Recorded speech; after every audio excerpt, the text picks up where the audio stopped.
হলেও তুলসী আমাকে স্বামী রূপে লাভ করতে পারবে, একটি বারের জন্য হলেও আমার আলিঙ্গন পাবে।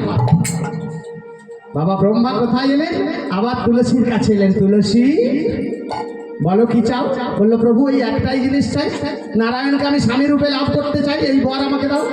বললো তুলসী নারায়ণ তোমার জন্য পাত্র দেখে রেখেছে। আমার জন্য নারায়ণ পাত্র দেখে রেখেছে? বললো হ্যাঁ, ওই চন্দ্রভাগা নদীর তীরে তপস্যা করছে আমার একজন ভক্ত, যার নাম হচ্ছে শঙ্খচূড়। ওই শঙ্খচূড়কে তুমি যদি পতিরূপে স্বামী রূপে লাভ করতে পারো, যদি স্বামী রূপে বরণ করে নিতে পারো, তবেই তুমি নারায়ণের আলিঙ্গন পাবে, নারায়ণের কৃপা পাবে, নারায়ণকে স্বামী রূপে লাভ করতে পারবে। বললো আমি তো শঙ্খচূড়কে চিনি না। বললো ঠিক আছে, আমি শঙ্খচূড় দৈত্যের ধ্যান ভাঙিয়ে তোমার কাছে পাঠিয়ে দিচ্ছি, তুমি ততক্ষণ এই বদ্রিকা আশ্রমে বসে বসে রাধা নাম জপ করো। বাবা আজ করলো কি তুলসী সেই বদ্রিকা আশ্রমে বসে বসে রাধারানীর নাম জপ করছে, আর এখানেতে স্বয়ং ব্রহ্মা চলে গেলেন বাবা এই চন্দ্রভাগা নদীর তীরে, যেখানে শঙ্খচূড় নিচের দিকে মাথা উপরের দিকে পা করে ব্রহ্মার সাধনায় রত। উপরের দিকে মাথা, উপরের দিকে পা, নিচের দিকে মাথা, বাবা সাধনা করছে। ওম নমো ব্রহ্মদেবায়, ওম নমো ব্রহ্মদেবায়, ওম নমো ব্রহ্মদেবায়, ওম নমো ব্রহ্মদেবায়। শঙ্খচূড়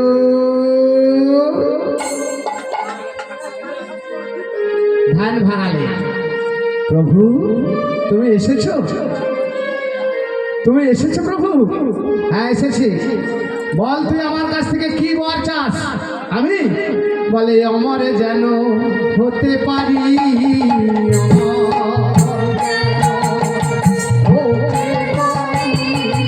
অমর যেন হতে পারি,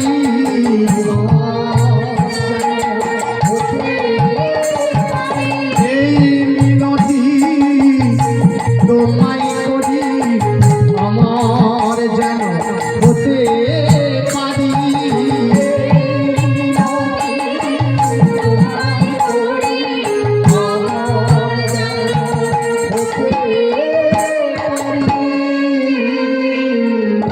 প্রভু আমাকে অমরত্ব বর দিন, আমি যেন অমর হয়ে যাই। ব্রহ্মা বললে হ্যাঁ রে বেটা, আমি নিজে অমর নই, তোকে অমরত্ব বর দেবো কেমন করে? আমি তো নিজেই অমর নয়, আমার মৃত্যু হবে, আর তুই তো কোন ছাড়। বলে তাহলে অন্য কোনো বরের প্রয়োজন নাই, অমরত্ব বর দিলে আসুন, না হলে চলে যাবে। ওমা ব্রহ্মা আবার ফিরে এলো, আবার সাধনা শুরু করলেন। আবার বাবা 10,000 বছর সাধনা করছে, অগ্নি প্রজ্বলিত করে চতুর্দিকে, এত বড় ভক্ত। ওম নমো ব্রহ্মদেবায়, ওম নমো ব্রহ্মদেবায়, ওম নমো ব্রহ্মদেবায়। বাবা 10,000 বছর পর আবার ব্রহ্মা এলেন শঙ্খচূড়ের ধ্যান ভাঙাতে। শঙ্খচূড় প্রভু বলো কি চাও? ওই তো বলেছি অমরত্ব বর দিব।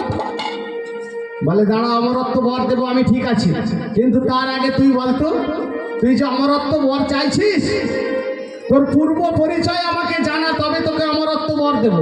তুই আগে কে ছিলি, কেন সাধনা করছিস, কি জন্য এখানে এসেছিস? বলে প্রভু আমার তো কিছু মনে নেই। বলে তাহলে তোকে যে অমরত্ব বর দেবো আমাকে জানা, তুই প্রকৃত ভক্ত কিনা? বলে প্রভু আমার কিচ্ছু মনে পড়ছে না। ওমা ব্রহ্মা তখন কি করলে জানেন? ওই শঙ্খচূড়ের ব্রহ্ম তালুতে আঘাত করে তার পূর্ব স্মৃতি মনে করাচ্ছে। ঠিক এইভাবে ব্রহ্ম তালুতে আঘাত করছে শঙ্খচূড়ের। বল তুই কে, বল তুই কে, বল তুই কে। বাবা 3 বার যেমনই আঘাত করেছে, শঙ্খচূড় সঙ্গে সঙ্গে চিৎকার করে বলছে প্রভু, প্রভু আমার মনে পড়ে গেছে, আমি কে বলছি, আমি কে জানেন? আমি হচ্ছে গোলক বৃন্দাবনের কৃষ্ণ সখা শ্রীদাম।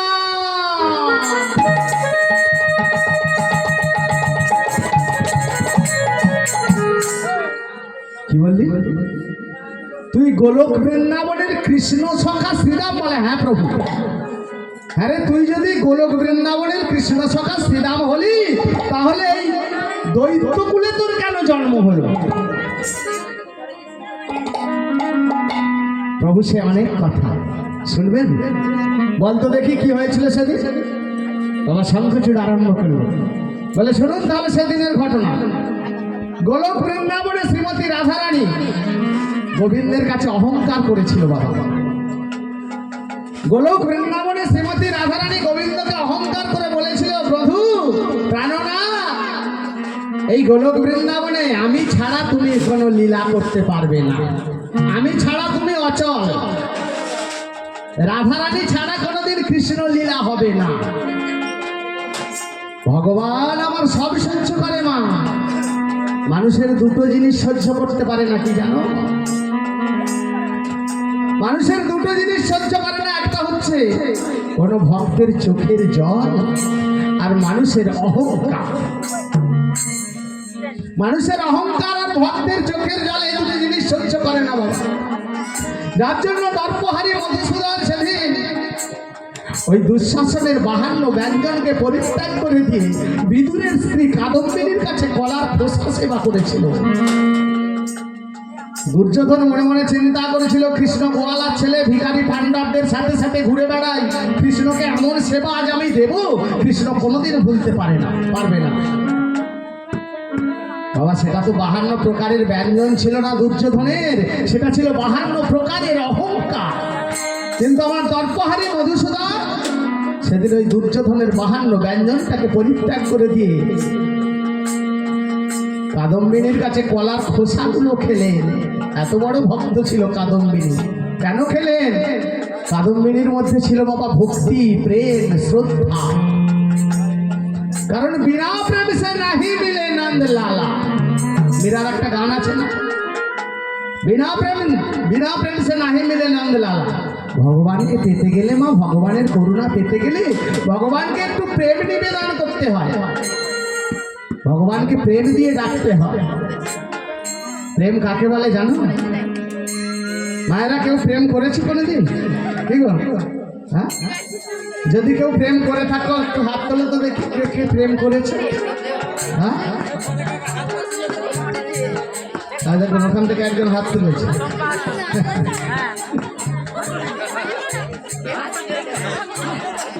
কেউ প্রেম করনি না? লজ্জা পাচ্ছ আমার কাছে বলতে? হ্যাঁ, তাহলে জায়গাটা ভালো বলতে হবে, আপনাদের গ্রামটা ভালো বলতে হবে, সোনিয়া গ্রামটা ভালো বলতে হবে। কেউ প্রেম করেনি। আমাদের বিজলপাড়ায় হেমেশাই হচ্ছে না, এ ছেলের সঙ্গে তার মেয়ে পালিয়ে যাচ্ছে। তবে প্রেম কাকে বলে জানতে হবে আগে। প্রেম কাকে বলে জানো? আত্মইন্দ্রিয় প্রীতি ইচ্ছা তারে বলে কাম, কৃষ্ণ ইন্দ্রিয় প্রীতি বাঞ্ছা ধরে প্রেম নাম। কাম আর প্রেম হয় বহুত অন্তর, কাম অন্ধতম, প্রেম হলো নির্মল ভাস্কর।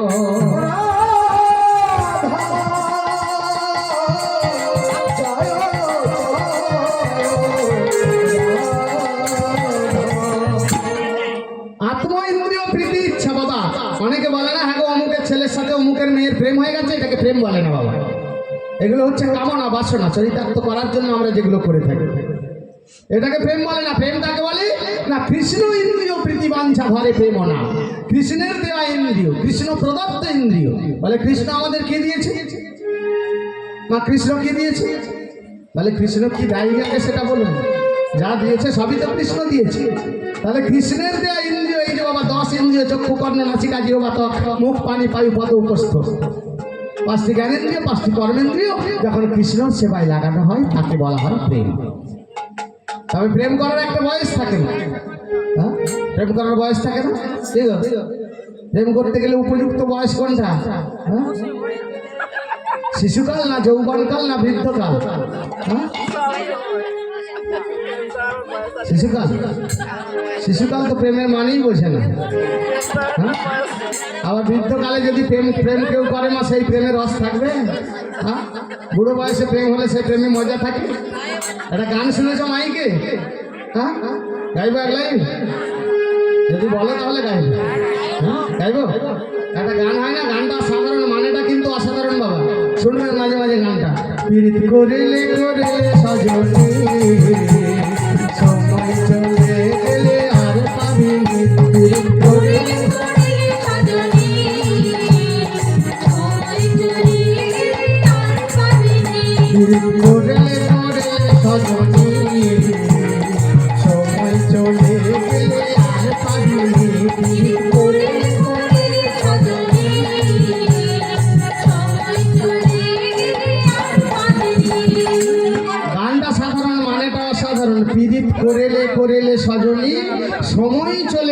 আর পাবি না।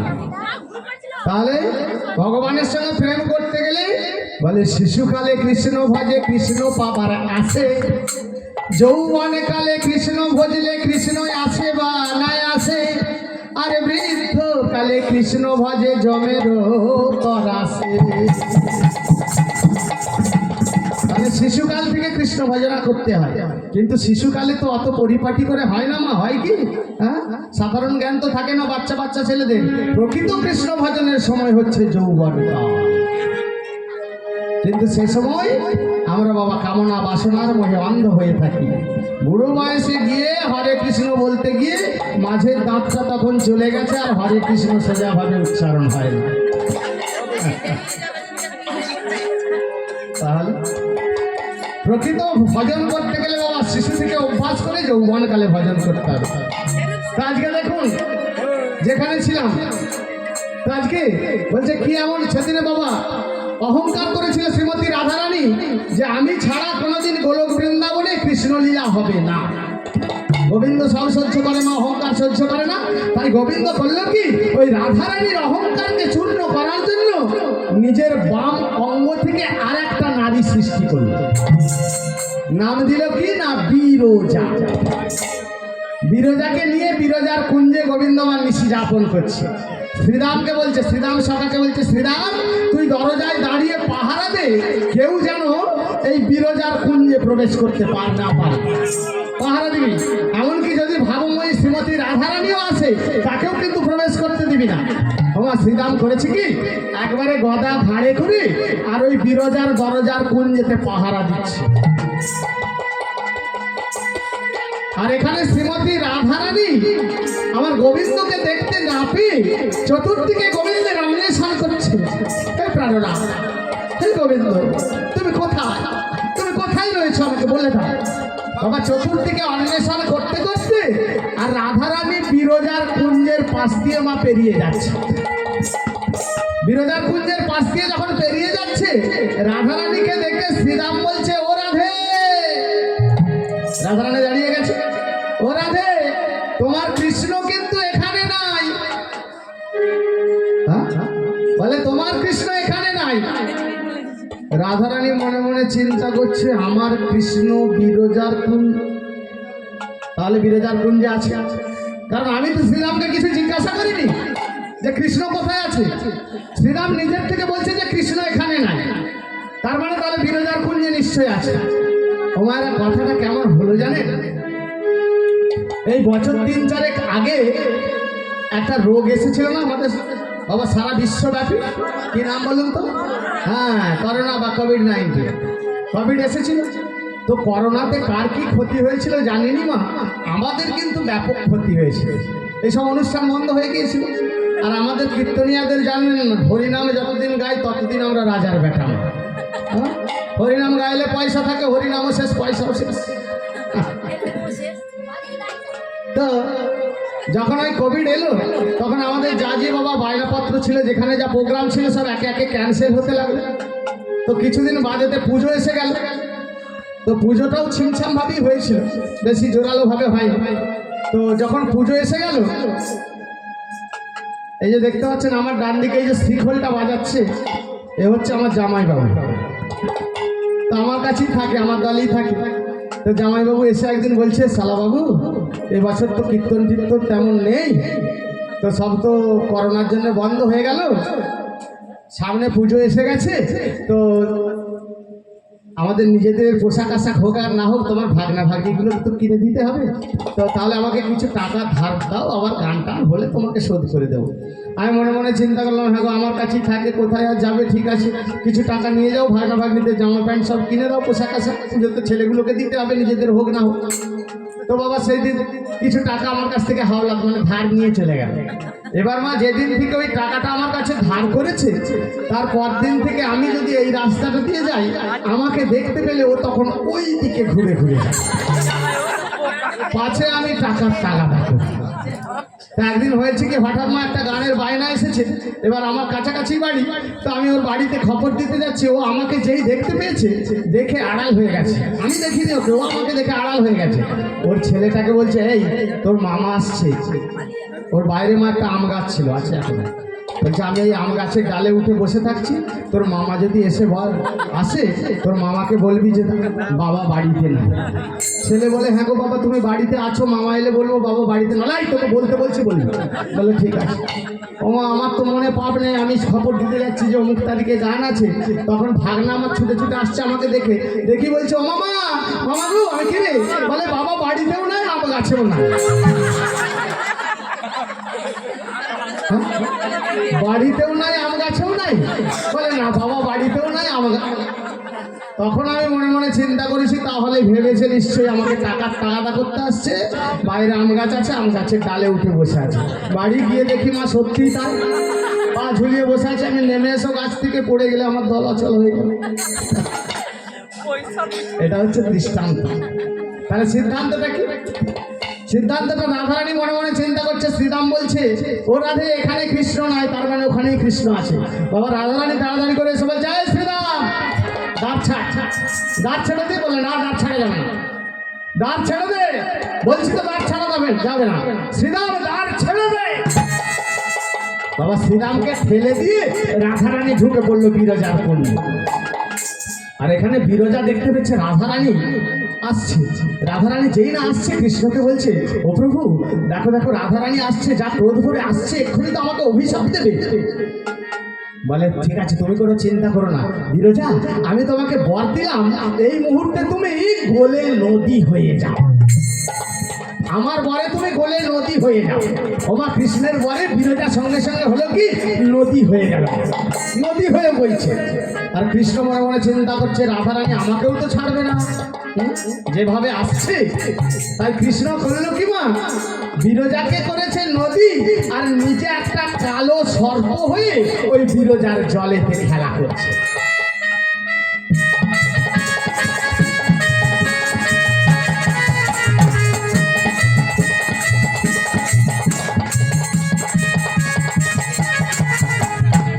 কালো সর্প হয়ে জলেতে খেলা করছে। আর এখানে ভাবময়ী রাধারানী প্রবেশ করছে বিরজার কুঞ্জে। বিরজা, বিরজা বাবা এসেই দেখছে বিরজা নদী হয়ে বয়ে যাচ্ছে। বিরজা, আজকে তুই আমার ভয়ে নদী হয়ে বইছিস, আমার বধূকে তুই আটকে রেখেছিস। শোন বিরজা, আমি তোকে অভিশাপ দিলাম, আজকে তুই আমার ভয়ে যেমন নদী হয়ে গেছিস, সারা জীবন তুই নদী হয়ে থাক।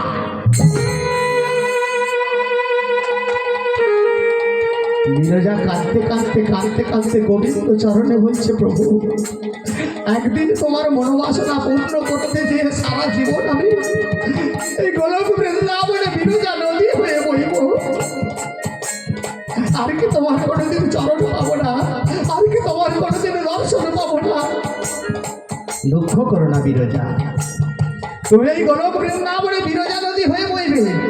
আমি তোমাকে বর দিলাম, আমি যখন ভূ বৃন্দাবনে যাব, তুমিও যাবে ভূ বৃন্দাবনে যমুনা নদী হয়ে।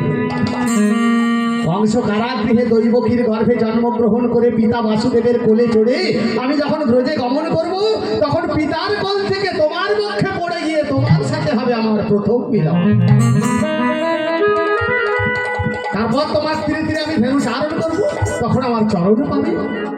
তোমার পক্ষে যেদিন আমি রাধা রানীকে নিয়ে নৌকাতে লীলা করব, আমাদের যুগল চরণ পাবে। বাবা বিরজা ওই গোলক বৃন্দাবনে নদী হয়ে রয়ে গেল।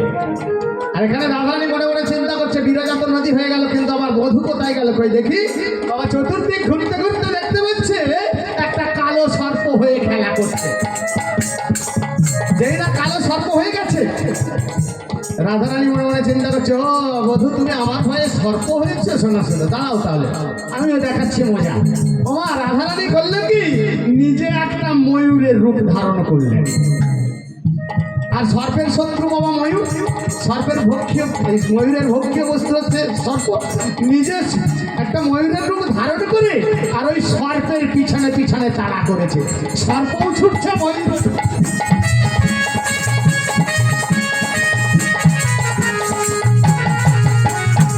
আর ছুটতে ছুটতে ছুটতে ছুটতে ময়ূরের দেখবেন লম্বা লম্বা ঠোঁট হয় তো, সর্পও ছুটছে, ময়ূরও ছুটতে ছুটতে ছুটতে আর ময়ূরের লম্বা লম্বা ঠোঁট, ঠোঁটে করে মেরেছে একটা ঠোক। আর যেই একটা ঠোক্কর মেরেছে গোবিন্দের একটা দিক গেছে, একটা দিক বেঁকে গেছে। আবার ছুটতে ছুটতে ছুটতে আর একটা ঠোক্কর, দুটো দিক গেল বেঁকে। আবার ঘুরতে ঘুরতে আর একটা ঠোক্কর। যেই তিনটে ঠোক্কর মেরেছে গোবিন্দ আমার একবারে সোজা হয়ে সর্পরূপ পরিত্যাগ করে ত্রিভঙ্গ মুরারি হয়ে গেল। একবারে ত্রিভঙ্গ মুরারি।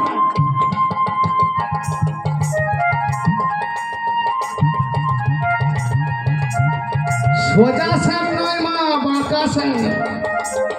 কে করেছিল বাঁকা? ওই রাধারানী। গোবিন্দ আমার রাধারানীকে দেখে ময়ূর ধারণ করে আছে তো, ত্রিভঙ্গ হয়ে দাঁড়িয়ে গেছে। দাঁড়িয়ে বলছে, ওগো রাধে, তুমি আজকে ময়ূরের রূপ ধারণ করেছো। আহা, মরি মরি, কি সুন্দর লাগছে তোমাকে দেখতে। দাও দাও, তোমার ওই ময়ূরের পেখম আমাকে দাও। আজ থেকে তোমাকে আমি আমার শিরের শিরোমণি করে রাখলাম। আজ থেকে তুমি আমার শিরের শিরোমণি রাধে, শিরের শিরোমণি রাধে, শিরের শিরোমণি রাধে। চুপ করো, লম্পট, বেঈমান, চরিত্রহীন। আমাকে বলছো আমি তোমার শিরের শিরোমণি রাধে, আর অন্য নারী নিয়ে তুমি ইংসি যাপন করছো? তোমার লজ্জা করে না? লম্পট, বেঈমান, চরিত্রহীন কাপুরুষ। বাবা, যেমনই রাধারানী গোবিন্দকে ভর্ৎসনা করেছে, ওই দরজায় দাঁড়িয়েছিল শ্রীরাম, ছুটে এসেছে রাধে, একবারে ঠেলে দিয়েছে মাথা। যেই না ঠেলে দিয়েছে পড়ে গেছে রাধারানী। রাধে, তুমি আমার বন্ধুকে, আমার সখাকে অপমান করলে, তাকে বললে লম্পট, চরিত্র, বেঈমান। রাধে, তোমাকে আমি গোলক বৃন্দাবন থেকে দূর দূর করে বের করে দেব। বাবা, যেই না ঠেলে দিয়েছে রাধারানী পড়ে গেছে। রাধারানী সঙ্গে সঙ্গে উঠে বলছে, শ্রীরাম, তোর এত বড় সাহস, তুই আমাকে ঠেলে ফেলে দিলি, আমার সঙ্গে দৈত্যের মতো ব্যবহার করলি। শোন শ্রীরাম, আমি তোকে গোলক তুই আমাকে গোলক বৃন্দাবন থেকে দূর করার আগে আমি তোকে গোলক বৃন্দাবন থেকে দূর দূর করে তাড়িয়ে দেবো। শোন শ্রীরাম, তুই আজ আমার সঙ্গে যে দৈত্যের মতো আচরণ করলি, দৈত্যের মতো যে ব্যবহার করলি, আমি তোকে অভিশাপ দিলাম, মর্তের মাটিতে তোকে দৈত্য কুলে জন্ম নিতে হবে।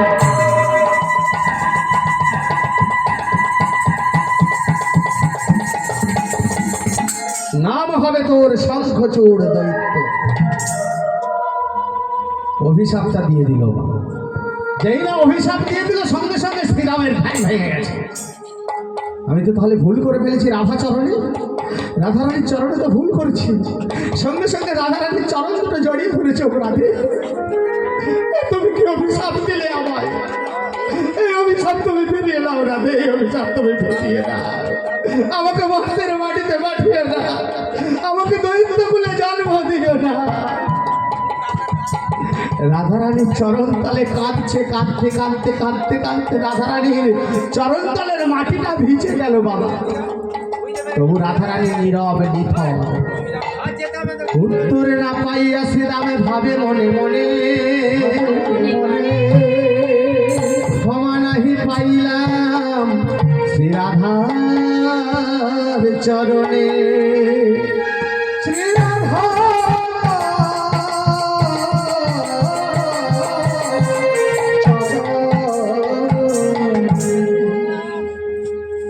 বাবা, কাঁদতে কাঁদতে কাঁদতে কাঁদতে রাধারানীর চরণ তলটা ভিজিয়ে দিল, তবু রাধারানীর কৃপা হলো না।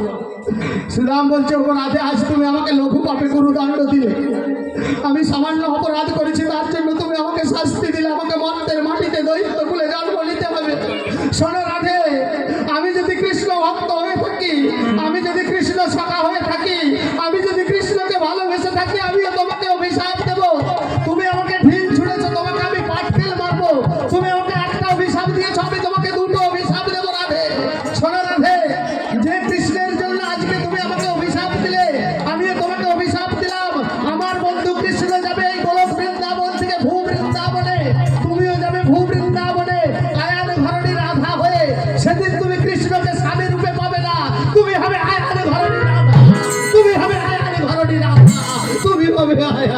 করবি না।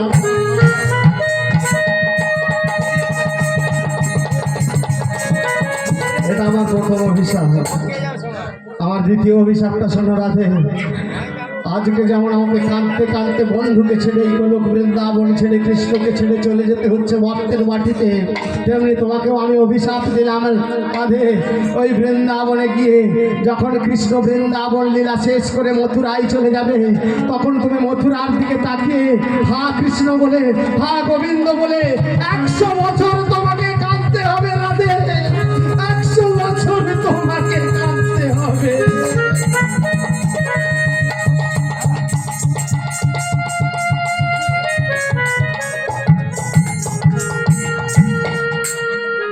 আমাকে একটা অভিশাপ দিয়েছিল, আমি দুটো অভিশাপ দিয়েছি। সেই রাধারানীর অভিশাপ মাথায় নিয়ে আমি মর্তের মাটিতে শঙ্খচূড় দৈত্য রূপে এসেছি। এবার তুমি আমাকে বরটা দিয়ে দাও, অমরত্ব বর। ব্রহ্মা বললো, ওরে বেটা, অমরত্ব বর তো আমি দিতে পারবো না, তবে শোন, আমি তোকে আমার গলায় এই যে দেখতে পাচ্ছিস হরিকবচ কুণ্ডল, এই হরিকবচ কুণ্ডলটা আমি তোর গলায় পরিয়ে দিলাম।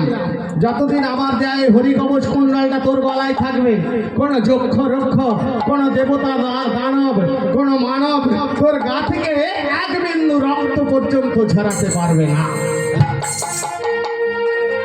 বিয়ে করেছিস? বলেন না, তেমন মেয়ে পাইনি। চলে যা বর্তিকা আশ্রমে। তুই হচ্ছিস কৃষ্ণ সখা শ্রীরাম, আর সে হচ্ছে রাধারানীর সাত সখী বৃন্দা। তোর জন্য অপেক্ষা করছে তুলসী নামে এক নারী। চলে যা বাবা। আজকে ব্রহ্মার আদেশ পেয়ে শঙ্খচূড় করলো কি, ওই চন্দ্রভাগা নদীর তীর থেকে চলেছে বর্তিকা আশ্রমে তুলসীর কাছে। মুখে আছে কৃষ্ণ নাম, হরে মুরারে মধু কৈত ভারে গোপাল গোবিন্দ মুকুন্দ সৌরে।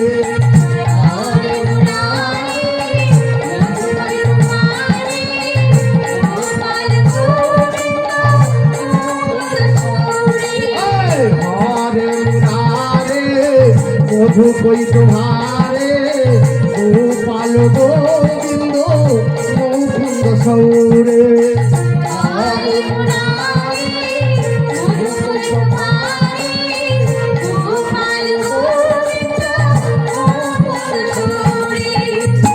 নামে বুক ভরে যায় অভাব বেটায়, নামে বুক ভরে যায় অভাব বেটায়, নামে বুক ভরে যায় অভাব বেটায়, বুক ভরে যায় অভাব বেটায়, স্বভাব জাগায় মহাসুখে।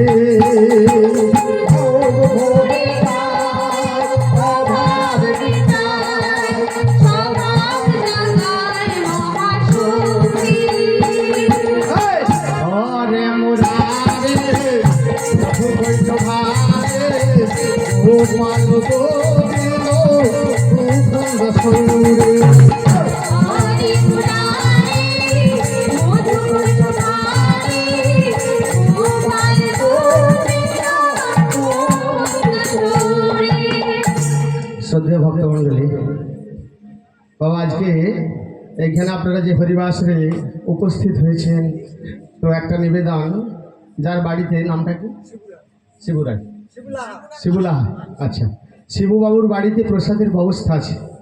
আপনারা যারা ভক্তবৃন্দ এসেছেন অন্ন প্রসাদ সেবা করে তারপরে বাড়ি যাবেন।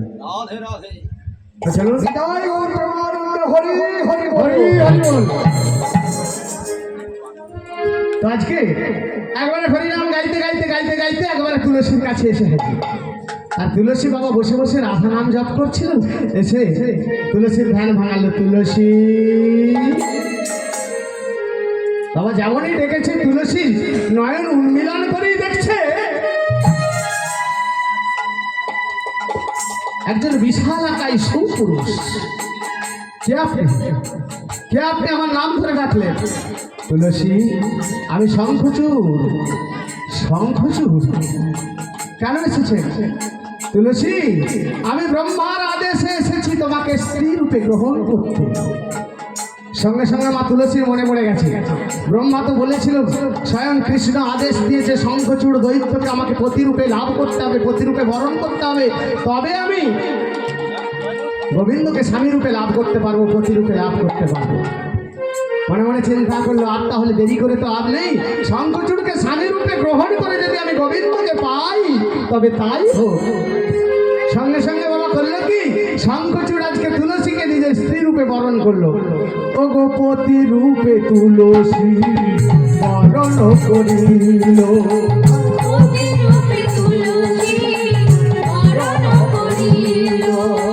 পতি রূপে তুলসী বরণ করিল,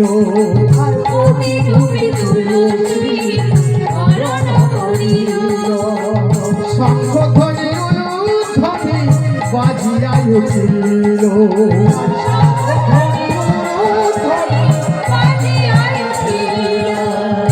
আর একবার জোর করে উলু দিন তো দেখি। আর একটু জোরে হবে কি, আসলে রাত বাড়ছে বলে মিলিয়ে যাচ্ছে, বুঝতে পারছো?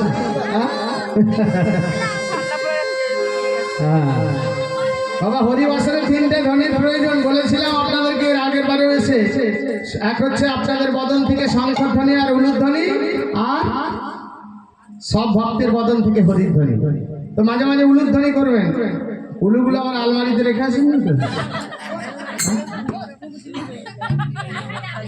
রাখা যাবে না? আমাদের ওখানে একজন রেখেছিল, ওই জন্য বললাম।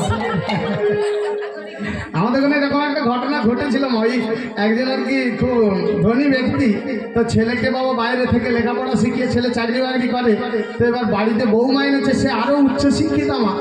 তো এই মেয়ে কোনোদিনও কেমন করে পুজো অর্চনা হয় সেই মন্দিরেও যায়নি, শাঁখ বাজাতেও জানে না, উলু দিতেও জানে না। সারা ছোটোবেলা থেকে বাবা বিদেশে থেকে লেখাপড়া শিখেছে, তো সেরকম মেয়ের সঙ্গে ছেলের বিয়ে দিয়ে এবার বাড়িতে এনেছে, বৌমা এনেছে। তো একদিন বাড়িতে এরকম হরিনাম হচ্ছে, শাশুড়ি মা বৌমাকে বলছে, বৌমা তুমি ওই ঠাকুরমশাইয়ের কাছে থাকো, আমি সব আয়োজন করে দিয়ে যাচ্ছি, যেটা যা চাইবে হাতে হাতে ধরিয়ে দিও, আর আমি দেখছি আত্মীয় স্বজন যারা এসেছে তাদেরকে সব দেখাশোনা করছে। বৌমা ঠাকুরমশাই পুজোর আয়োজন করে বৌমাকে বলছে, এই বৌমা দুর্বা ঘাসটা দিয়েছে, এই গঙ্গা জল দিয়েছে, এই তুলসী পাতাটা দিয়েছে। এবার পুজোর আয়োজন করে বলছে, বৌমা এবার উলুটা দে, তোমার পুজোটা শুরু করবো। বৌমা খুঁজছে যে কোথায় উলুটা রেখেছে, যেখানে দিয়ে গেছিল শাশুড়ি মা। উলুটা গেল কোথায়, উলুটা? তাহলে কি শাশুড়ি মা উলুটা দিতে ভুলে গেছে? দেখি একবার ঘরের ভেতরে আছে কিনা। বাবা বাড়ির ভিতরে গিয়ে চতুর্দিকে খুঁজছে, উলুটা কোথায়, উলুটা উলু। আর এখানে বাবা ঠাকুরমশাই ডাকছে, এই বৌমা তোমাদের কতবার বলছি শুনতে পাচ্ছিস না, উলুটা দিতে পারছিস না? আমার নতুন বৌমা কিছু বলতে পারেনি, তো একবারে মুখ বাংলার 5 করে মাথায় ঘোমটা দিয়ে দাঁড়িয়ে আছে। এবার শাশুড়ি মা এসে বলছে, ও বৌমা ঠাকুর তুমি ঠাকুরমশাইয়ের কাছে যাও, এখানে কি করছো? তখন বৌমা বলছে, ও মা তুমি কি উলুটা আলমারির মধ্যে রেখেছো? আমি এত খুঁজছি, খুঁজে পাচ্ছি না কেন? সেই জন্য বললাম আর উলুগুলো আবার আলমারিতে তুলে রেখে দিই। একবার জোরে উলু ধরে দেখি। নিতাই গৌর প্রেমানন্দে হরি হরি বল। শাঁখে বাজে সানাই বাজে মাদলের রোল, শাঁখে বাজে সানাই বাজে মাদলের রোল, শাঁখে বাজে সানাই বাজে মাদলের রোল,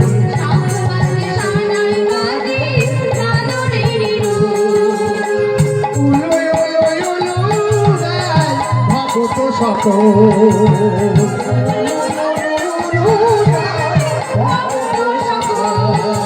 আরে হরি হরি হরি বলে ভক্ত সকল, হরি হরি হরি বলে ভক্ত সকল।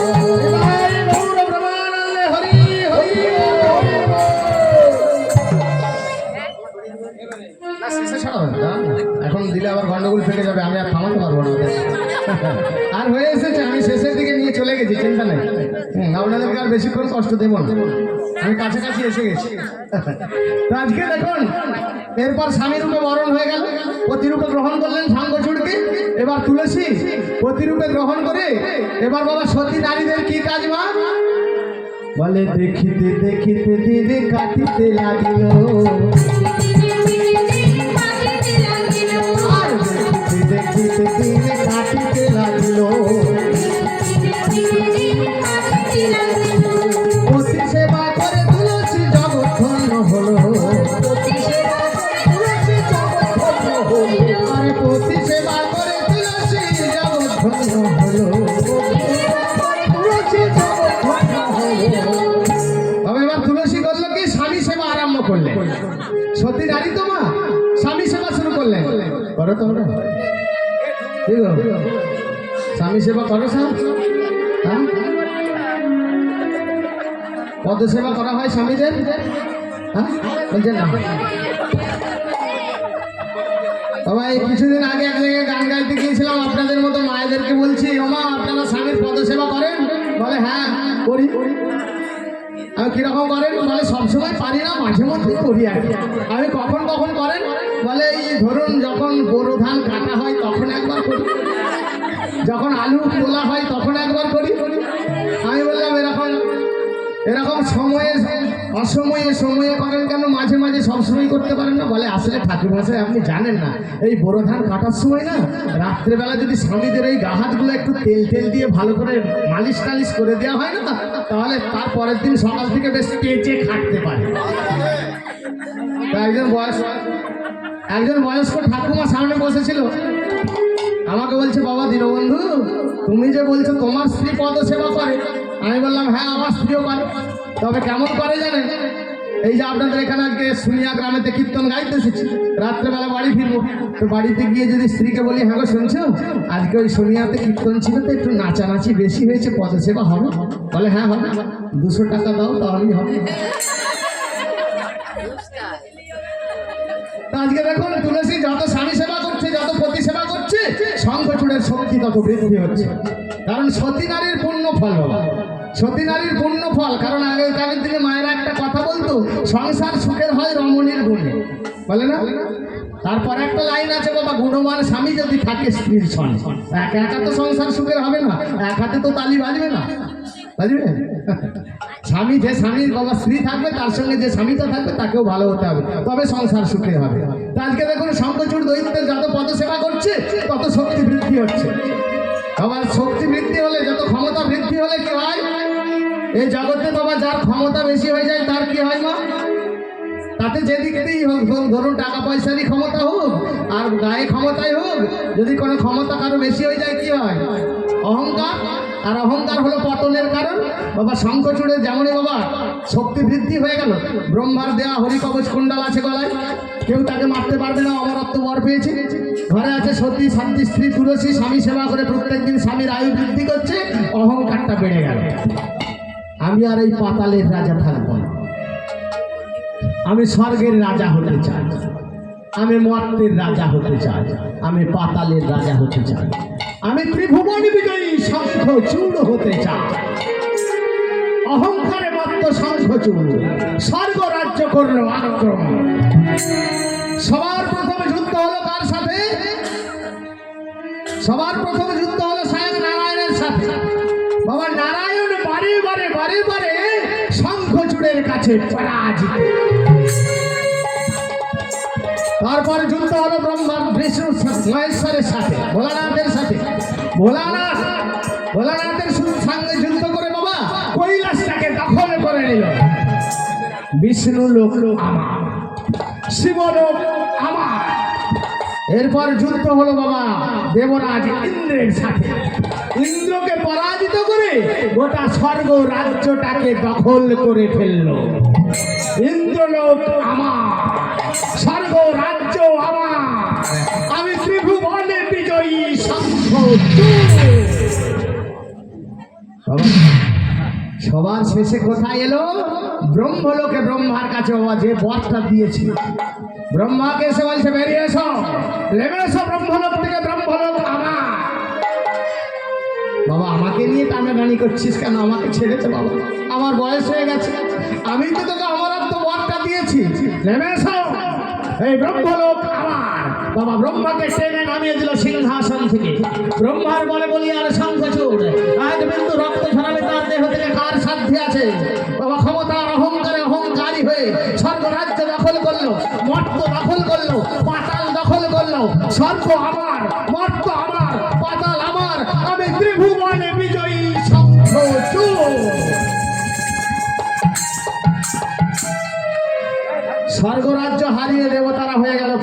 ভিখারি। রাস্তায় ঘোরাঘুরি করতে লাগলো, কোথায় যাবে? একসঙ্গে সবাই ছুটে চললো কার কাছে জানেন? সবাই ছুটে চললো যার কাছে গেলে বাবা উদ্ধার পাবে। বিপদ ভঞ্জন ত্রিলোক তারণ, তুমি জাগো। বিপদ ভঞ্জন ত্রিলোক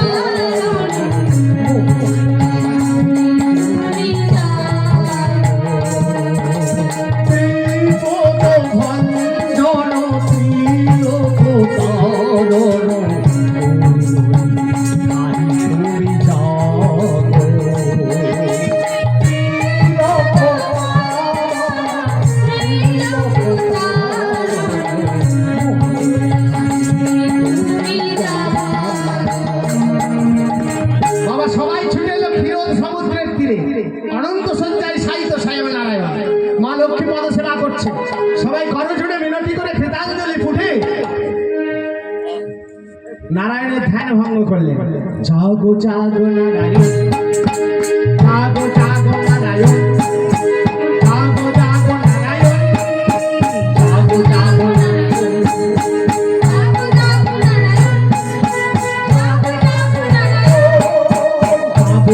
নারায়ণ, জাগো জাগো নারায়ণ, জাগো জাগো নারায়ণ।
সজ্জায় সাহিত নারায়ণ ধীরে ধীরে জাগ্রত হয়ে উঠলেন।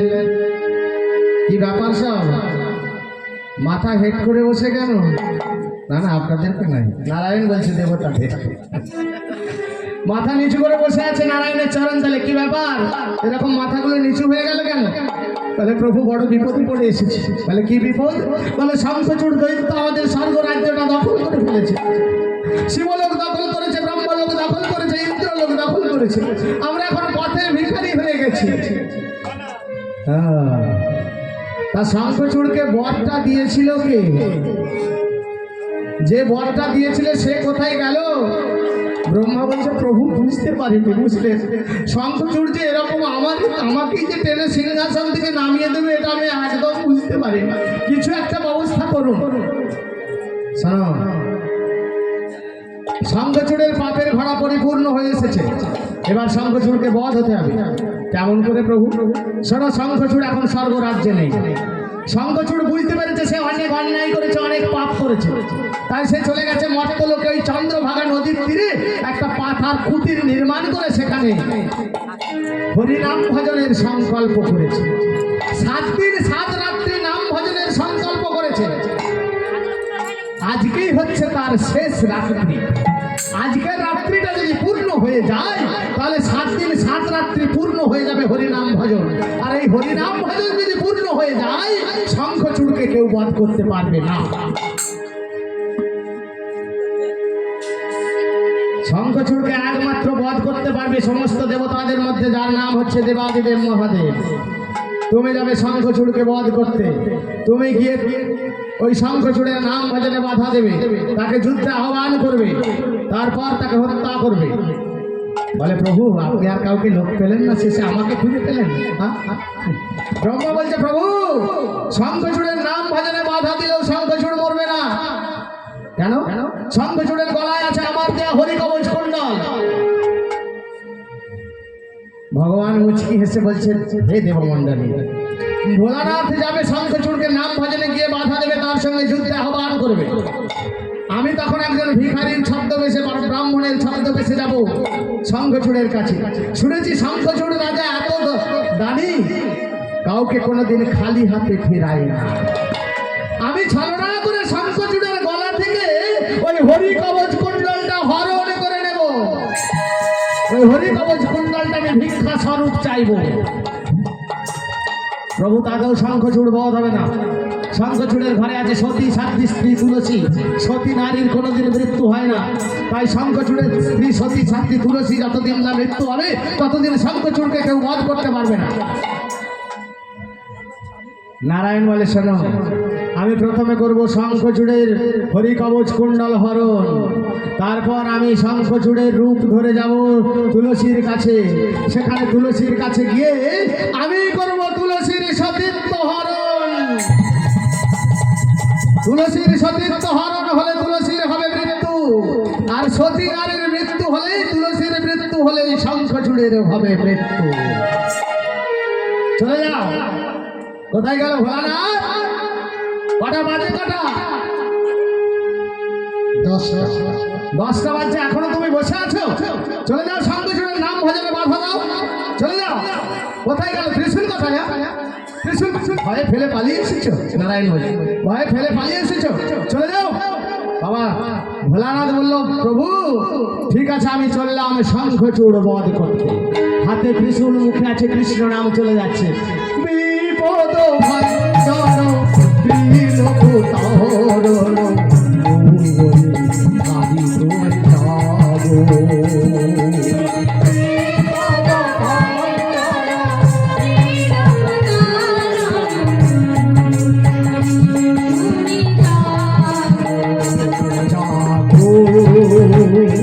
তুমি যা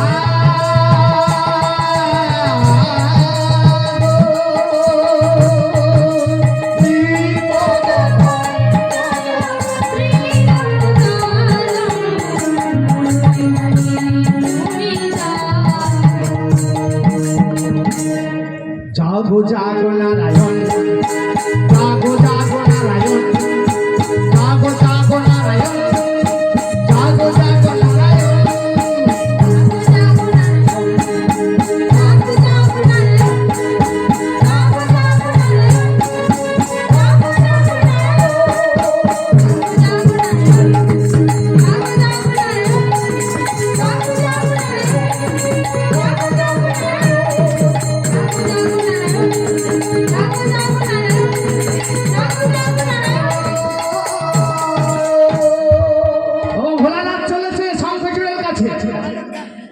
শঙ্খচূড়ের কাছে। বাবা চন্দ্রভাগা নদীর তীরে দূর থেকে দেখতে পেল একটা ছোট্ট পাতার কুটির, আর সেই পাতার কুটিরে ছোট্ট একটা প্রদীপ জ্বলছে মা।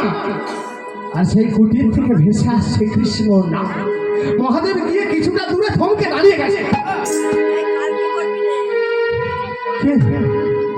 ওটাই কি তাহলে শঙ্খচূড়? কে গাইছে? কে গাইছে আমার মধুর সুরে হরিরাম? কৃষ্ণ কৃষ্ণ কৃষ্ণ কৃষ্ণ কৃষ্ণ কৃষ্ণ কৃষ্ণ কৃষ্ণ কৃষ্ণ কৃষ্ণ কৃষ্ণ কৃষ্ণ কৃষ্ণ কৃষ্ণ হে কৃষ্ণ কৃষ্ণ কৃষ্ণ কৃষ্ণ কৃষ্ণ কৃষ্ণ হে কৃষ্ণ কৃষ্ণ কৃষ্ণ কৃষ্ণ কৃষ্ণ কৃষ্ণ কৃষ্ণ হে কৃষ্ণ কৃষ্ণ কৃষ্ণ কৃষ্ণ কৃষ্ণ কৃষ্ণ কৃষ্ণ হে কৃষ্ণ কৃষ্ণ কৃষ্ণ কৃষ্ণ কৃষ্ণ কৃষ্ণ কৃষ্ণ হে কৃষ্ণ কৃষ্ণ কৃষ্ণ কৃষ্ণ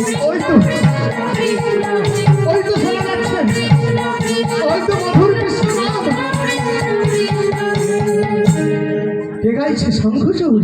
বাবা এগিয়ে চলেছে মহাদেব।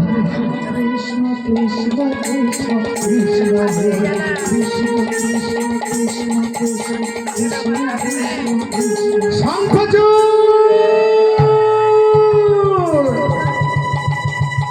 শঙ্খচূড়।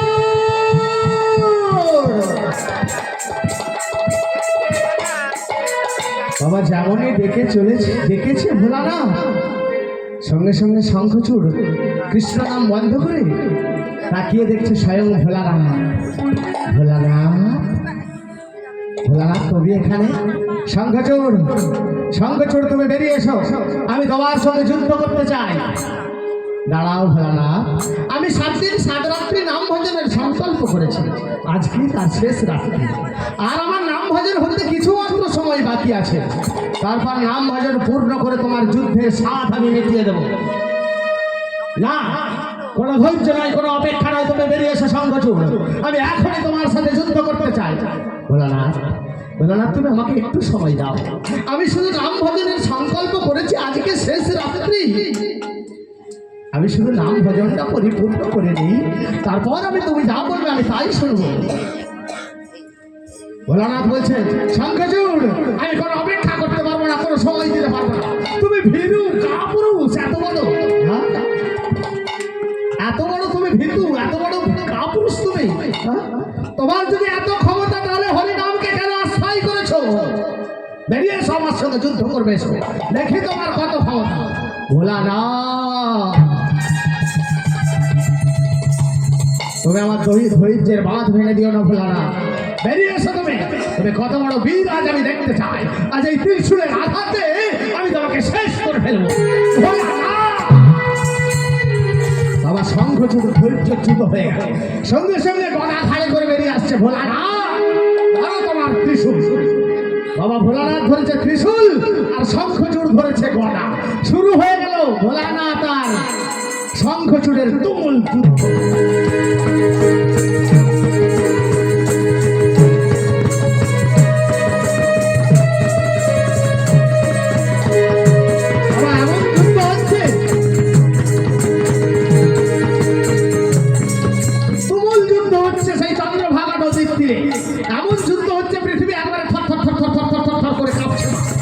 ধরিত্রী বেসামাল হয়ে গেছে, এত যুদ্ধ হচ্ছে। নারায়ণ মনে মনে চিন্তা করলে এই যুদ্ধ থামাতে হবে, নাহলে এখানে ভোলানাথ সব সংহার করে দেবে, ধ্বংস করে দেবে। সঙ্গে সঙ্গে আমার নারায়ণ করলো কি, একটি বৃদ্ধ ব্রাহ্মণের বেশ ধারণ করে পক্ষ কেশ পক্ষ দাড়ি জটা ছোটো জ্যৈষ্ঠের উপরে ভর দিয়ে চলেছে। যেখানে ওই শঙ্খচূড় আর ভোলানাথ যুদ্ধ করছে সেখানে গিয়ে দাঁড়িয়ে বলছে শঙ্খচূড় ভবতী ভিক্ষাং দেহি, ভবতী ভিক্ষাং দেহি, ভবতী ভিক্ষাং দেহি। বাবা যেমনই ভিক্ষা চেয়েছে, দান চেয়েছে, সঙ্গে সঙ্গে শঙ্খচূড় করলো কি, অস্ত্র সংবরণ করে দিল।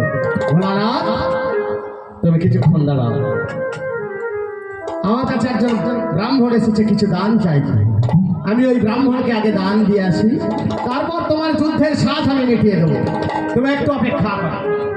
বাবা শঙ্খচূড় চলে এলো, এসে স্বয়ং নারায়ণের কাছে বাবা ব্রাহ্মণের বেশ ধরে দাঁড়িয়ে আছে তো, ব্রাহ্মণের কাছে এসে বলছে হে ব্রাহ্মণ বলুন আপনি কি দান চান আমার কাছে?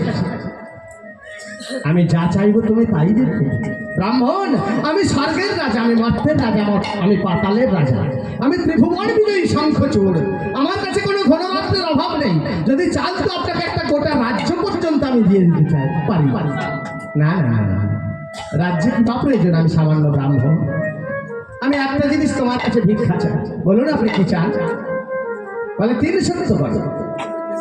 ওখান থেকে ভোলানাথ চিৎকার করে বলছে শঙ্খচূড় ওই ব্রাহ্মণ ছড়া নাম হয়, তুমি 300 করবে না। ভোলানাথ ওই ব্রাহ্মণ আমার কাছে দান চাইতে এসেছে, কি এমন দান নেবে?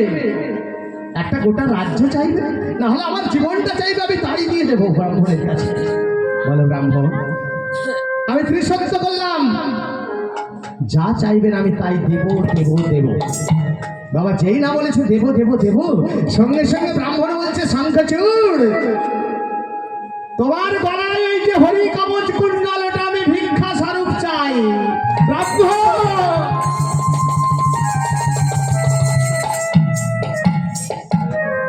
ব্রাহ্মণ, এ আপনি কি দান চাইছেন?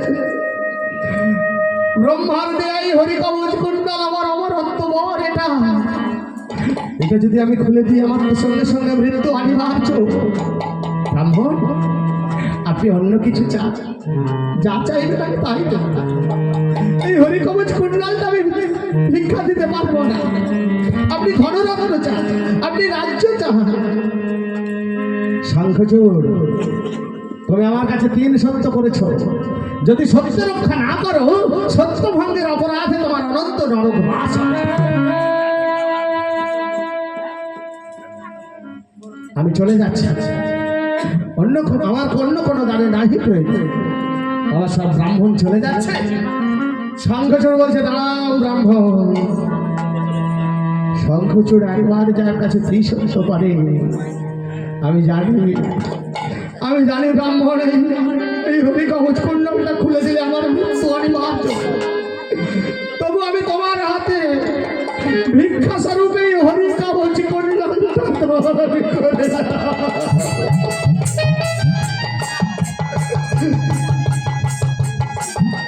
নারায়ণ চলে গেল, হরি কবচ কুণ্ডলটা হরণ করে নিয়ে। ওখানে তো স্বয়ং মহাদেব শঙ্খচূড়কে বলছে, শঙ্খচূড় তুমি কি করলে? শঙ্খচূড়ে তুমি কি করলে? তুমি ওই হরি কবচ কুণ্ডলটা দান করে দিলে। তুমি জানো শঙ্খচূড়, তুমি জানো ওই হরি কবচ কুণ্ডলটা তোমার দেহ থেকে তুমি দান করে দিলে মানে তোমার মৃত্যু তোমার অনিবার্য। বলা না, তুমি আমাকে মেরে ফেলে, বলা না। আমি আর এই পৃথিবীতে বাঁচতে চাই না, বলা না। কিন্তু জানো ভোলা না, আমার বাড়িতে আছে আমার সতী সাধ্যী স্ত্রী তুলসী। সতী নারীরা কোনোদিন মরে না, সতী নারীর মৃত্যু হয় না, তার পুণ্য ফলে আমি সারা জীবন বেঁচে থাকবো। তুমি জানো শঙ্খচূড় ওই ব্রাহ্মণকে এসেছিল তোমার কাছে হরি কবচ কুণ্ডলটা হরণ করতে? জানি না তো? আমি জানি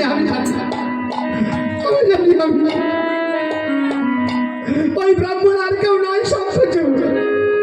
ওই ব্রাহ্মণ হচ্ছে স্বয়ং শ্রী হরি নারায়ণ। তোমার গলা থেকে করেছে হরি কবচ কুণ্ডল হরণ। এরপর তোমারই রূপ ধরে যাবে তোমার স্ত্রী তুলসীর কাছে, তোমার স্ত্রী তুলসীর সতীত্ব করবে হরণ। তোমার স্ত্রী তুলসীর সতীত্ব হরণ হয়ে গেলে তার মৃত্যু হবে। তার মৃত্যু হলে তোমার যে মৃত্যু অনিবার্য শঙ্খচূড়, তোমার যে মৃত্যু অনিবার্য।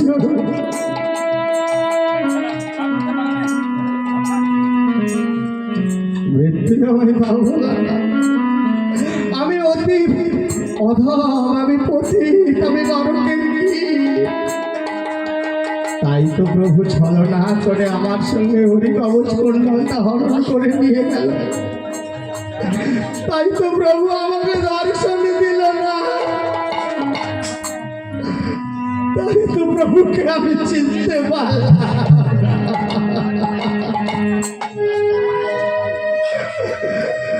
আমি প্রভুর দর্শন পেয়েও আমি প্রভুকে ধরতে পারলাম। এই আশা যাওয়া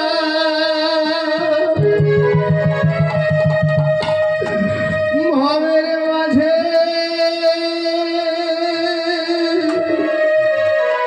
প্রভু তোমার দেখা পেলাম না।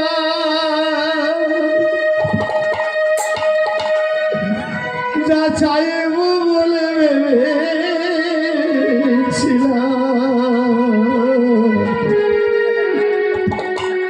আমার চাওয়া হলো না। আর করো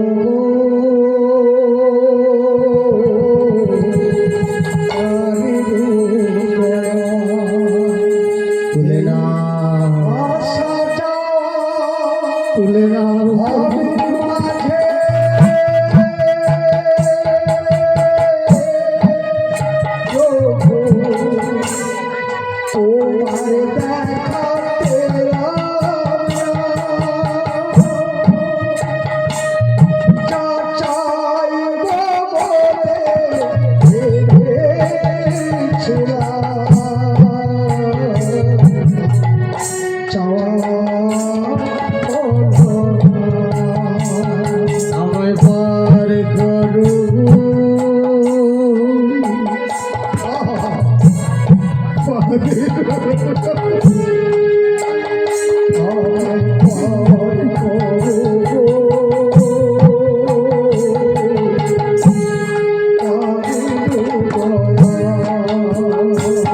তুমি পারে কথা নিও ভরসা, তোমার দেখা পেলাম না, যা চাই বলে ভেবেছিলাম বলো না।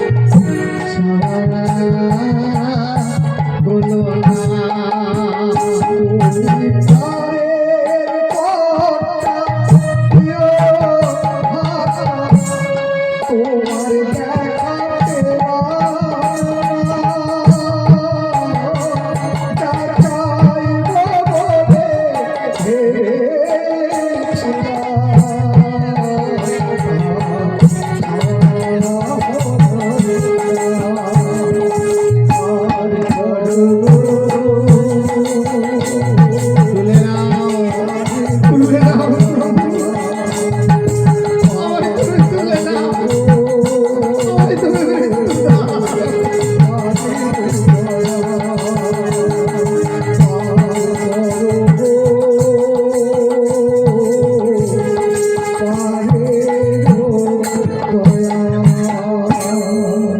এখানে বাবা শঙ্খচূড়কে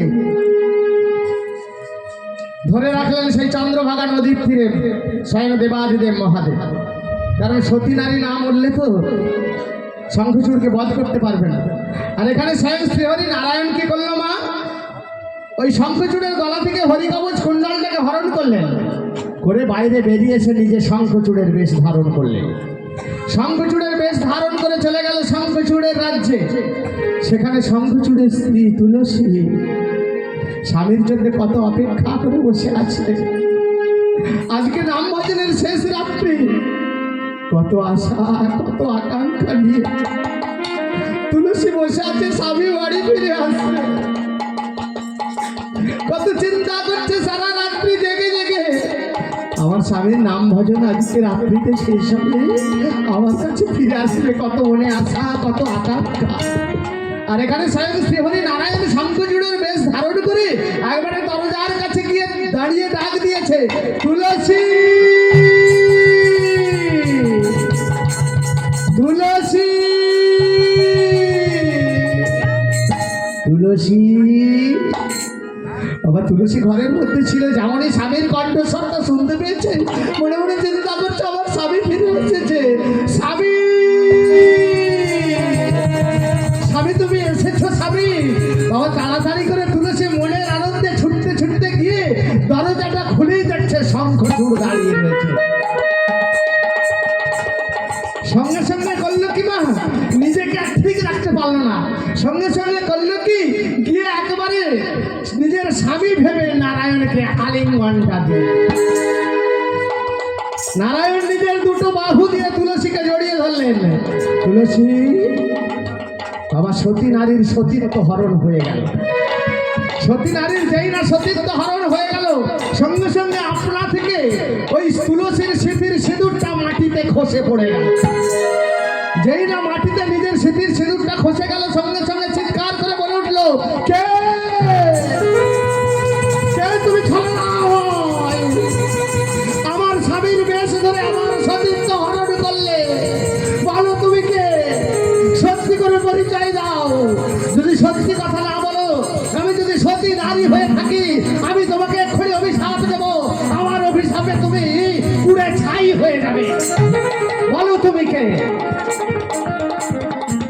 সঙ্গে সঙ্গে নারায়ণ করল কি, শঙ্খচূড়ের বেশটা পরিত্যাগ করে দিয়ে শঙ্খ চক্র গদা পদ্মধারী চতুর্ভুজ নারায়ণ রূপে দর্শন দিলেন।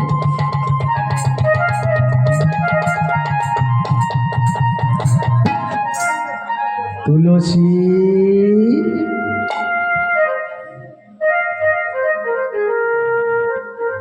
প্রভু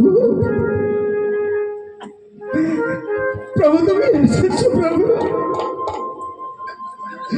সত্যি তুমি এসেছো।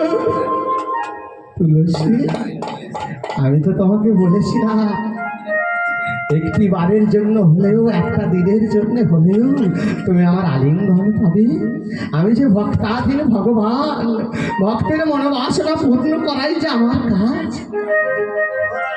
তাই তো আমি তোমাকে কথা দিয়ে কথা যদি না রাখি, আমি যে তোমার কাছে প্রতারণা হয়ে যাব। তাই তো তোমার মনোবাসনা পূর্ণ করার জন্য আমি তোমাকে আলিঙ্গন দিলাম। প্রভু, তুমি আমাকে আলিঙ্গন দিলে, আমার যে সতীত্ব হরণ হয়ে গেল। জগতে আর যে আমাকে কেউ সতী বলে ডাকবে না, আমি যে অসতী হয়ে গেলাম। তুলসী, দুঃখ করো না, আমি তোমাকে বর দিলাম। আমার বরে সতী নারীর তো কোনোদিন মৃত্যু হয় না। যতক্ষণ না আমি তোমাকে অসতী করবো, তোমার যে মৃত্যু হতো না। আমি তোমাকে বর দিলাম, আমার বরে তোমার মৃত্যুর পর তোমার দেহ থেকে একটা বৃক্ষ সৃষ্টি হবে, একটা গাছের সৃষ্টি হবে, যে বৃক্ষটার নাম হবে তুলসী বৃক্ষ। আমি স্বয়ং শ্রীহরি নারায়ণ সেই তুলসী বৃক্ষকে নিজের মস্তকে ধারণ করে রাখবো। জগতের জীব জানবে তুমি সতী তুলসী। কিন্তু প্রভু, তুমি আমার সতীত্ব হরণ করেছো। তুমি আমার খুব মনোভাব নিয়ে আমার সতীত্ব হরণ করলে। যে খুব মনোভাব নিয়ে, কুৎসিত মন নিয়ে আমাকে ধরা দিলে, এর জন্য আমি সতী নারী তোমাকে অভিশাপ দেব। তুলসী, আমিও তোমাকে অভিশাপ দিলাম, যে কুৎসিত মন নিয়ে আজ তুমি আমার সতীত্ব হরণ করলে, এর জন্য মর্তের মাটিতে তোমাকে কালো পাথর রূপে বিরাজিত হতে হবে। তথা তোমার অভিশাপ আমি মাথায় তুলে নিলাম। মর্তের মাটিতে আমি হব শালগ্রাম শিলা, কালো পাথর রূপে বিরাজিত হবে। বাবা, রাস্তার ধারে দেখবেন অনেক পাথর নুড়ি পড়ে থাকে। রামকৃষ্ণ ঠাকুর বলেছিল না, ওই পথের ধারে তো অনেক নুড়ি পড়ে থাকে। কোন নুড়িতে নারায়ণ আছে কে বা বলতে পারে? শালগ্রাম শিলারূপে আমরা নারায়ণকে পূজা করি। যদি কোনো পাথর, কালো পাথর পেয়ে থাকেন মায়েরা, সেই পাথরে জানবেন প্রকৃত শালগ্রাম শিলা চেনার উপায় আছে। 6টা চিহ্ন থাকে পাথরটাতে। 6টা চিহ্ন কিসের চিহ্ন? দেখবেন পাথরটা মিশমিশে কালো হবে, পাথরটাতে কোরা কোরা দাগ থাকবে, আর 6টা চিহ্ন থাকবে। 1 হচ্ছে নারায়ণের হাতে শঙ্খের চিহ্ন, 2 হচ্ছে নারায়ণের হাতে চক্রের চিহ্ন, 3 হচ্ছে নারায়ণের হাতে গদার চিহ্ন, 4 হচ্ছে নারায়ণের হাতে পদ্মের চিহ্ন, 5 হচ্ছে শ্রীকৃষ্ণ ভগবানের হাতের মুরলীর চিহ্ন, আর 6 হচ্ছে শ্রীমতী রাধারানীর নূপুরের চিহ্ন। এই 6টা চিহ্ন যদি কোনো পাথরে দেখতে পান, জানবেন সেটা প্রকৃত শালগ্রাম শিলা। তুলসী, আমি তোমার অভিশাপ মাথায় নিয়ে মর্তের মাটিতে শালগ্রাম শিলা রূপে বিরাজিত হব। প্রভু, তাহলে তুমি আমার এবার মৃত্যু দাও। আমার সঙ্গে সঙ্গে নারায়ণের বরেতে তুলসীর মৃত্যু। তুলসীর মৃত্যুর পর তুলসীর দেহ থেকে সৃষ্টি হলো মা তুলসী বৃক্ষ। তুলসী, আমি তোমাকে কথা দিলাম, তোমার পত্র ছাড়া কোনোদিন নারায়ণ সেবা হবে না। আর এখানে যেই তুলসীর বাবা মৃত্যু হলো, ভোলানাথ তো ওই শঙ্খচূড়কে বাবা আটক করে রেখেছে সেই চন্দ্রভাগা নদীর তীরে। ভোলানাথ বলছে, শঙ্খচূড়, তুমি একজন কৃষ্ণ ভক্ত বৈষ্ণব, আমি একজন কৃষ্ণ ভক্ত বৈষ্ণব। বাবা, ভোলানাথের থেকে বড় বৈষ্ণব তো ত্রিজগতে কেউ নাই। ত্রিলোকের সর্বশ্রেষ্ঠ বৈষ্ণব হচ্ছে দেবাদিদেব মহাদেব। তুমি একজন বৈষ্ণব, আমি একজন বৈষ্ণব। আজ আমি একজন বৈষ্ণব হয়ে একজন বৈষ্ণবের দেহতে আমাকে আঘাত করতে হবে।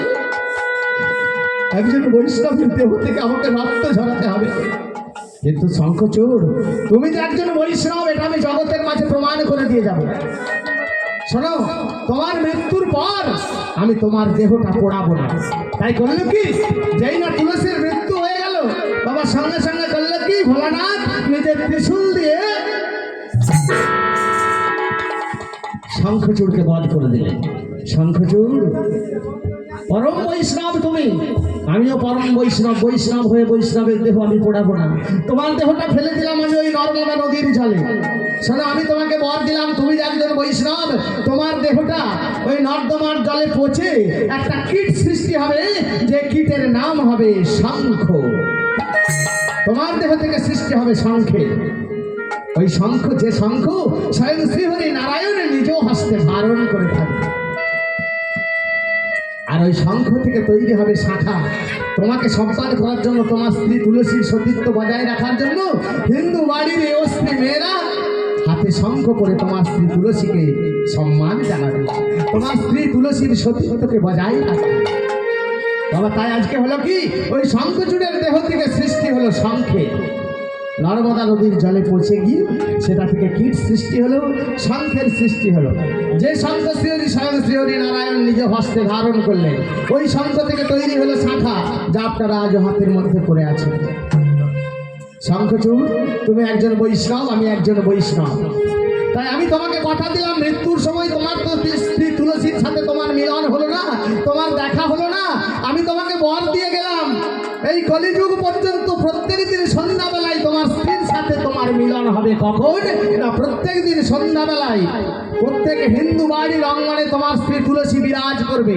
সেইখানে প্রত্যেক হিন্দু বাড়ির এ স্ত্রী রমণীরা সন্ধ্যাবেলায় সন্ধ্যা প্রদীপ জ্বালিয়ে ওই তুলসী তলায় শঙ্খ বাজিয়ে তোমার সাথে তোমার স্ত্রীর মিলন ঘটাবে, মিলন ঘটাবে, মিলন ঘটাবে।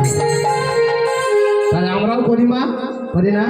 প্রত্যেক দিন সন্ধ্যাবেলায়, তাই তো তুলসী তলায় প্রদীপ জ্বালিয়ে শঙ্খ বাজিয়ে ওই শঙ্খচূড়ের সাথে তার স্ত্রী তুলসীর মিলন ঘটিয়ে আমরা বলি না, ও গো নমো নমো তুলসী কৃষ্ণ প্রেয়সী, রাধা কৃষ্ণ চরণে পাবো এই অভিলাষী।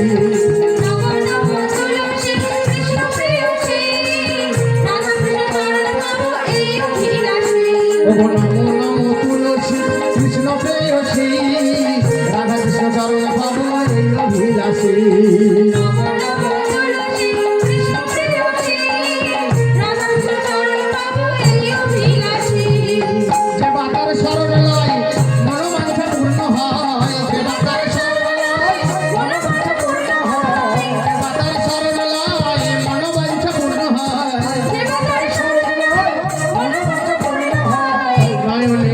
সদাই যুগল রাশি, নমো নমো তুলসী কৃষ্ণ প্রেয়সী,